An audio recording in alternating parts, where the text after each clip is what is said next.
James Bryce, 1st Viscount Bryce, was a towering British academic, jurist, historian, and liberal politician whose long, prolific life spanned an era of profound global transformation. Born on May 10, 1838, in Belfast, Ireland, he grew up in a deeply intellectual and pious household under the guidance of his Scottish father, who worked as a schoolmaster and geologist. Displaying immense academic brilliance from a young age, Bryce studied at the University of Glasgow before moving to Trinity College, Oxford. At Oxford, he famously refused to sign the traditional 39 Articles of the Church of England, a bold move that signaled his lifelong devotion to liberal, nonconformist, and progressive ideals. He was called to the bar in 1867 and quickly established himself as a legal heavyweight, eventually becoming the Regius Professor of Civil Law at Oxford. He cemented his international scholarly reputation with his definitive historical masterwork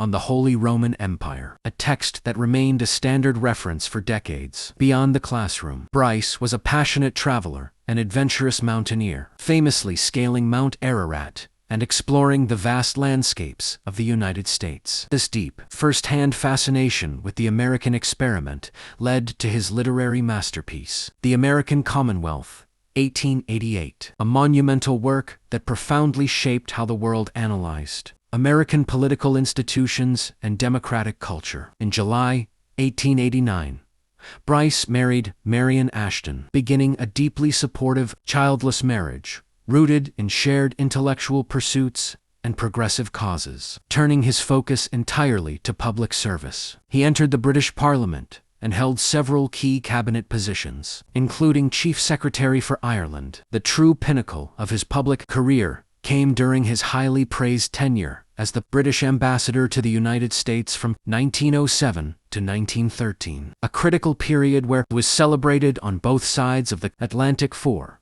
successfully strengthening diplomatic ties. Following his elevation to a Viscountcy in 1914, Bryce spent his twilight years fiercely advocating for international human rights. He chaired the famous Bryce Commission, which documented and condemned wartime atrocities, and became a passionate champion for the liberation and protection of Armenian Christians. Intellectual, active, and deeply dedicated to the cause of global justice and peace until his final moments, Lord Bryce passed away peacefully at the age of 83 on January 22, 1922, in Sidmouth, Devon, England, leaving behind a permanent legacy as a brilliant international statesman, dedicated humanitarian, and foundational political scientist. His work with the Bryce Commission during World War I marked a critical turning point in his life, shifting his focus heavily toward the realities of modern warfare and state-sponsored violence.